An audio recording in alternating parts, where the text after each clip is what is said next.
Hello friends, आपके अपने YouTube channel Pradeep sir educational classes में आपका स्वागत है। दोस्तों, आज हम एमए राजनीति शास्त्र प्रथम सेमेस्टर के थर्ड पेपर, जिसका नाम है पब्लिक एडमिनिस्ट्रेशन, से संबंधित कुछ महत्वपूर्ण प्रश्नों को लेकर आए हैं, जो आपकी परीक्षा की दृष्टि से अत्यंत ही उपयोगी है। तो दोस्तों, वीडियो के अंत तक बने रहिए, जिससे आपको संपूर्ण जानकारी प्राप्त हो सके। और यदि आप हमारे चैनल पे नए हैं तो चैनल को लाइक और सब्सक्राइब अवश्य कर दें, जिससे आपको नए नए वीडियोज के नोटिफिकेशन समय समय पे प्राप्त होता रहे। तो दोस्तों, आज का वीडियो स्टार्ट करते हैं। जैसा कि दोस्तों, पार्ट 1 इसके पहले अपलोड कर दिया गया है और ये पार्ट 2 है। दोनों पार्टों के प्रश्नों को यदि आपने अच्छे से तैयार कर लिया तो आप परीक्षा में अच्छे से अच्छे अंक प्राप्त कर सकते हैं, इसमें कोई डाउट नहीं है। आज का पहला प्रश्न है आपका व्यवस्था उपागम। व्यवस्था उपागम क्या है, इसके बारे में आपको लिखना है। व्यवस्था सिद्धांत एक व्यापक उपागम है जिसमें संकुचित परिप्रेक्ष्य में चीज़ों को देखने की कमी नहीं रहती। असल जोर समूचे व्यक्ति और कुल संगठन पर रहता है। जिस तरह शांत सरोवर में पत्थर फेंकने से हर दिशा में लंबी लहरें उठती हैं, इसी प्रकार अधिकांश क्रियाएं परस्पर संबंधित होती हैं और उनका क्षेत्र सामान्यतः अपेक्षाकृत क्षेत्र से कहीं अधिक होती है। व्यवस्था उपागम में संगठन को एक समेकित और उद्देश्यपूर्ण संस्था के रूप में विकसित करना है, जो परस्पर संबंध भागों में निर्मित है। इसे आप देख लेंगे। एक व्यवस्था की परिभाषा वस्तुओं को व्यवस्था के उस सेट के रूप में दी जाती है जिसमें वे इस प्रकार जुड़े या संबंधित हों कि एक एकीकृत पूर्ण का निर्माण हो सके। एक व्यवस्था का निर्माण अंतः संबंधी तथा अंतर निर्भर तत्वों से होता है, जो अंतः क्रिया करते समय एकात्मक पूर्ण बनाते हैं। व्यवस्थावादी उपागम अपने आप में नया नहीं है। इस उपागम का सर्वप्रथम विकास प्राकृतिक तथा भौतिक विज्ञानों में हुआ। टॉलकाट पार्सन्स ने सामाजिक संरचना के अध्ययन में उस उपागम को अपनाया। इसी तरह मनोवैज्ञानिक, राजनीति शास्त्र तथा प्रशासनिक विश्लेषक तथ्य या घटना के विश्लेषण में व्यवस्थावादी उपागम का उपयोग करते रहे हैं। प्रशासनिक विश्लेषण में सामाजिक वर्षों में व्यवस्था उपागम का विस्तृत रूप से प्रयोग हो रहा है। इसे आप देख लेंगे। चेस्टर बर्नार्ड को मूल रूप में एक व्यवहारवादी माना जाता है, क्योंकि उन्होंने प्रबंध के मनोवैज्ञानिक पक्ष पर बल दिया। उसके साथ ही उन्हें व्यवस्थावादी विचारक माना जाता है। वह संगठन को एक सामाजिक व्यवस्था के रूप में देखते हैं। इसी प्रकार जो है आपका अगला प्रश्न है, पद सोपान से आप क्या समझते हैं, इसके गुण एवं दोषों का विवेचना कीजिए। या पद सोपान क्या है? तो पद सोपान अथवा स्केलर पद्धति का सिद्धांत। पद सोपान का शाब्दिक अर्थ है श्रेणीबद्ध प्रशासन। अंग्रेजी में इसे हायरार्की कहते हैं, जिसका मतलब है निरंतर व उच्चतर का शासन अथवा नियंत्रण। इस अर्थ में प्रत्येक उच्च अधिकारी अपने तात्कालिक अधीनस्थ कर्मचारी को आज्ञा देता है। अधीनस्थ अधिकारी उन आज्ञाओं का पालन करते हैं। अर्थात पद सोपान एक ऐसे संगठन का परिचायक होता है जो पदों के एक उत्तरोत्तर क्रम के अनुसार सोपान अथवा सीढ़ी की भांति संगठित किया जाए। पद सोपान का अर्थ है क्रमिक संगठन, जिसमें निम्न स्तरीय व्यक्ति उच्च स्तरीय व्यक्ति अथवा पदाधिकारी के प्रति उत्तरदायी रहते हैं।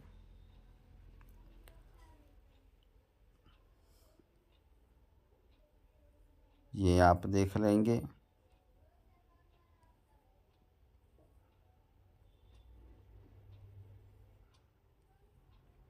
फिर आप जो है अगला हेडिंग आपके लिए है पद सोपान प्रणाली के गुण।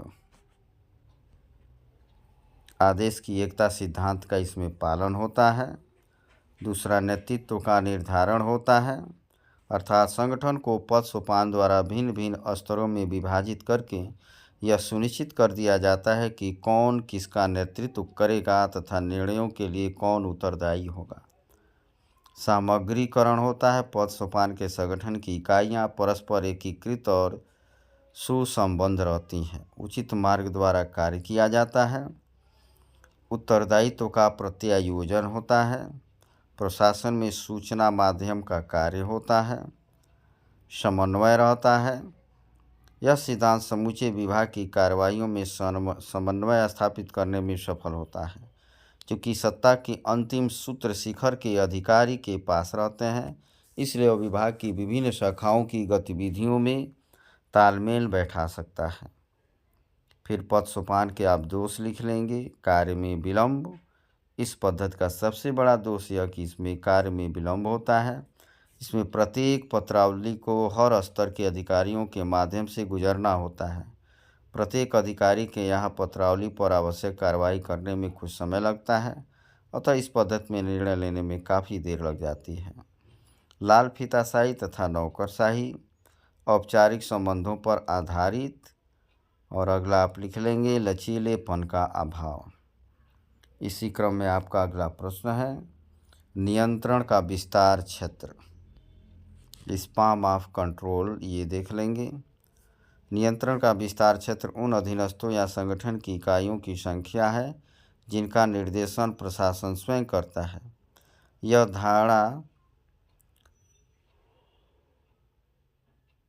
देख लेंगे। फिर अगला जो है नियंत्रण की सीमा है। प्रोफेसर जियाउद्दीन खान ने कहा है कि नियंत्रण की सीमा उन मातहतों की या कार्य की इकाइयों की संख्या जिसका संचालन प्रधान कार्यकारी स्वयं कर सकता है। फिर नियंत्रण के क्षेत्र का महत्व आप लिख लेंगे। नियंत्रण की सीमा क्या होनी चाहिए, नियंत्रण की सीमा के निर्धारक तत्व क्या है, ये आप देख लेंगे। फिर इसी क्रम में एक प्रश्न आपका बनता है आदेश की एकता पर टिप्पणी लिखिए, जो 5 नंबर में कभी पूछता है और कभी 10 नंबर में भी पूछता है। तो आदेश की एकता से अभिप्राय क्या है?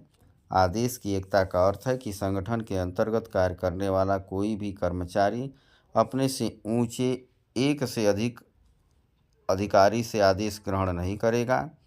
यदि संगठन में किसी व्यक्ति से 2 परस्पर विरोधी आदेशों को मानने को कहा जाता है तो उसके परिणाम स्वरूप भ्रम तथा अकुशलता उत्पन्न होती है। आदेश देने वाले के एक होने के कारण ही इसे आदेश की एकता का सिद्धांत कहा जाता है।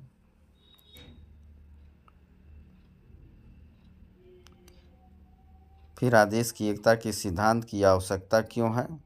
तो किसी संगठन की संरचना दोहरे नियंत्रण के अनुकूल नहीं होती। एक ही व्यक्ति या विभाग के ऊपर जब 2 अधिकारी सत्ता का उपयोग करते हैं तो उनमें गड़बड़ी पैदा होने लगती है। किसी संगठन के प्रत्येक सदस्य को एक और केवल एक ही नेता के प्रति ही उत्तरदायी होना चाहिए। फिर आप जो है आदेश की एकता के सिद्धांत के क्या गुण हैं, इन गुणों को लिख लेंगे। इसके बाद जो है एक और प्रश्न आपका बनता है केंद्रीकरण और विकेंद्रीकरण में अंतर अथवा एकीकरण तथा विशृंखलन। तो केंद्रीकरण और विकेंद्रीकरण, सत्ता का केंद्रीकरण करना है, शक्तियों को केंद्रीकरण किया करना है, और विकेंद्रीकरण का मतलब कि शक्तियों का वितरण करना है। तो आप इसे देख लेंगे।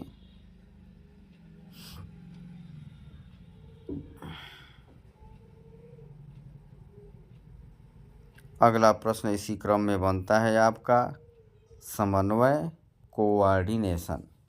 हेनरी फ्योल ने समन्वय को प्रबंधन का एक कार्य माना है। उसके मतानुसार समन्वय करने का अर्थ है एक संगठन की क्रियाओं में एक रूपता लाना ताकि उसका कार्य सरल हो जाए और वह सफलता प्राप्त कर सके। एक सुसमन्वित संगठन की पहचान कई विशेषताओं के आधार पर ही की जा सकती है। प्रथम, जिस संगठन में अच्छा समन्वय किया जाता है उसका प्रत्येक विभाग दूसरों के साथ सहयोगपूर्ण कार्य करता है। दूसरा, प्रत्येक विभाग, संभाग और उप संभाग को अच्छी प्रकार सूचित होना चाहिए कि उसे संगठन के कार्यों में कौन सा भाग अदा करना है। तीसरा, विभिन्न विभागों और संभागों का कार्य निरंतर परिस्थितियों के अनुसार होना चाहिए। फिर आप समन्वय का अर्थ एवं परिभाषा लिख लेंगे। फिर इसी क्रम में एक और प्रश्न आपका बनता है पर्यवेक्षण। पर्यवेक्षण क्या है, इसे आप देख लेंगे।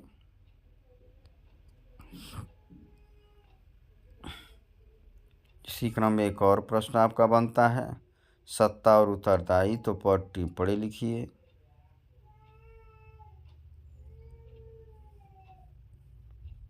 इसके बाद जो है बहुत ही इम्पोर्टेंट प्रश्न एक है, प्रशासन के निर्णय निर्माण में हर्बर्ट साइमन के योगदान का उल्लेख कीजिए, या निर्णय निर्माण प्रक्रिया का विश्लेषण कीजिए, अथवा प्रशासनिक व्यवहार का अर्थ। इसे आप तैयार कर लेंगे। हर्बर्ट साइमन तथा का निर्णय प्रक्रिया।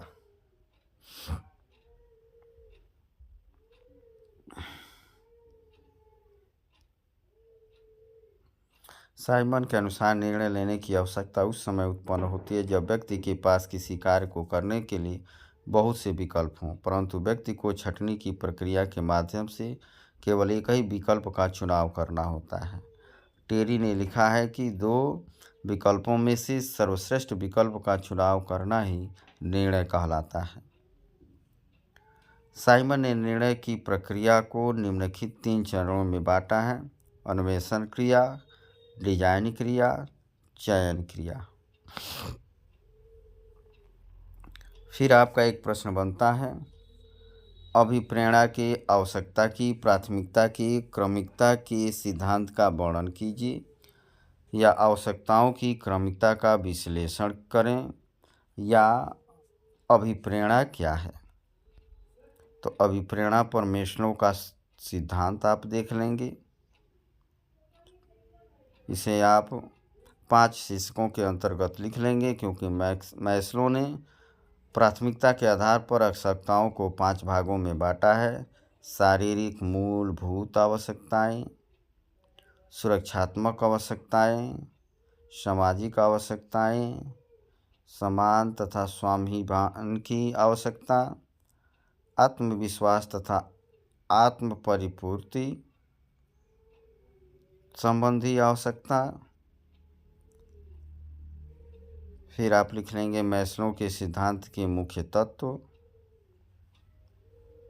इसके बाद एक प्रश्न बनता है आपका, नेतृत्व पर संक्षिप्त टिप्पणी लिखिए, या अच्छे नेतृत्व की विशेषताएं, या नेतृत्व का सिद्धांत।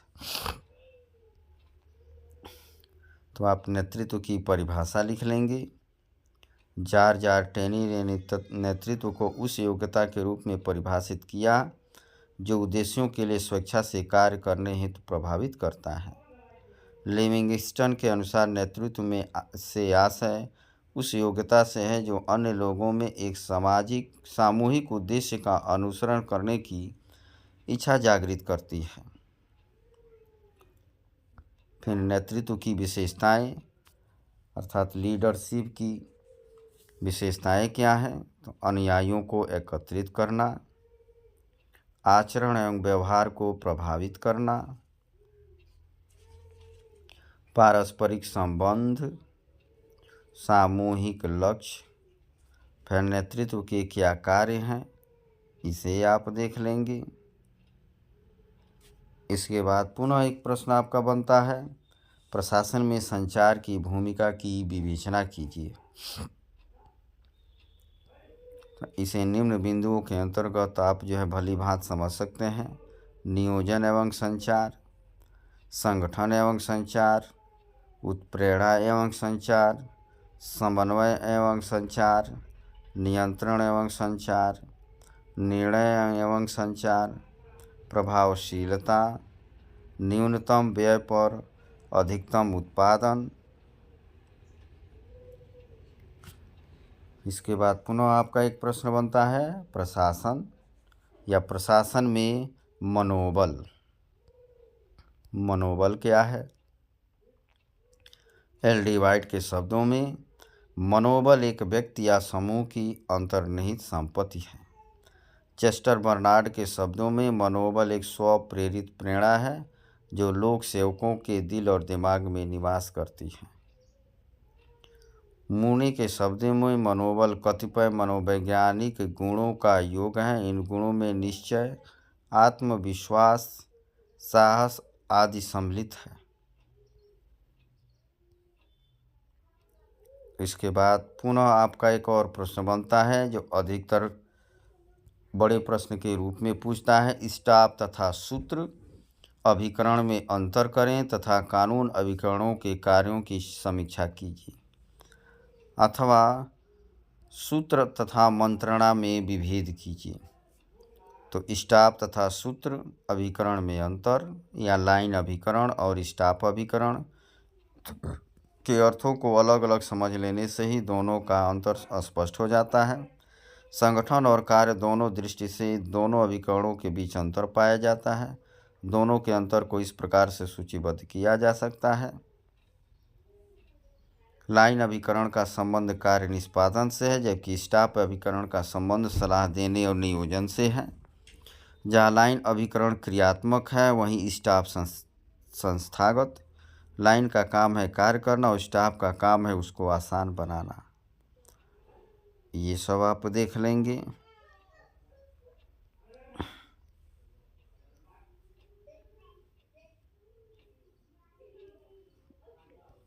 फिर आप लास्ट में विवेचना लिख देंगे कि उपर्युक्त विवेचना से स्पष्ट हो जाता है कि लाइन और स्टाफ में विभेद करना कठिन है। वास्तव में प्रशासन की उत्पत्ति के लिए दोनों ही महत्वपूर्ण हैं। यह बात सही है कि दोनों अभिकरणों के कर्मचारियों में बहुत विरोध देखने को मिलता है। दोनों संगठनों के बीच असंतोष, अशांति एवं मनमुटाव पाया जाता है। फिर भी इन दोनों के कार्यों में इतना संबंध है कि एक निष्क्रियता का प्रभाव दूसरे पर निश्चित रूप से पड़े बिना नहीं रह सकता। वास्तव में प्रशासन की सफलता, सार्थकता एवं कार्यकुशलता बहुत हद तक दोनों की सुचारू संचालन पर निर्भर करता है। अतः दोनों का संबंध परस्पर सहयोग एवं सामंजस्य का होना चाहिए। इसी प्रकार एक प्रश्न आपका बनता है, विभाग, व्यवस्था और लोक निगम। तो इसे आप देख लेंगे कि लोक निगम क्या है।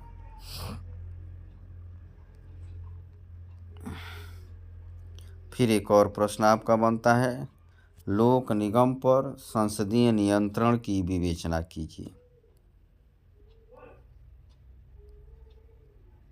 इसमें आप लिख लेंगे संसदीय नियंत्रण के तरीके। प्रश्न पूछकर निगम के संबंध में आधे घंटे की बहस करके, मांग करके, सारी महत्व के मामलों पर स्थगन प्रस्ताव प्रस्तुत करके, निगम को स्थापित करने वाले कानून में संशोधन करके, इन सब पॉइंटों को आप देख लेंगे। इसके बाद जो है आपका एक और प्रश्न बनता है, एक महाप्रबंधक के रूप में मुख्य कार्यपालिका की भूमिका को स्पष्ट करें। मुख्य कार्यपालिका की भूमिका क्या है? तो मुख्य कार्यपालिका की भूमिका में पहला है राजनीतिक कार्य, ये देख लेंगे। दूसरा है प्रशासनिक कार्य। प्रशासनिक कार्य के अंतर्गत जो है आपकी प्रशासनिक नीति का निर्धारण करना, समन्वय स्थापित करना, पदाधिकारियों की नियुक्ति एवं पदच्युति का कार्य करना। चौथा है निर्देश एवं आदेश जारी करने का अधिकार। पांचवा है बजट बनाना और वित्तीय प्रबंध पर नियंत्रण रखना। इन सब शीर्षकों के अंतर्गत आप जो है इसको लिख लेंगे। इसके बाद अगला प्रश्न है, केंद्रीय सतर्कता आयोग की भूमिका। केंद्रीय सतर्कता आयोग की भूमिका क्या है, ये देख लेंगे। फिर मंत्रालयों में सतर्कता इकाइयाँ होती हैं, इन इकाइयों का कार्य क्या है, ये देख लेंगे।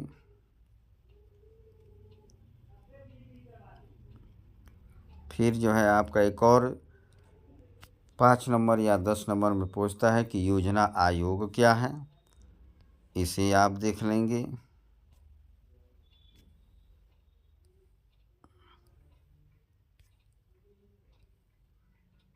ये थे आपके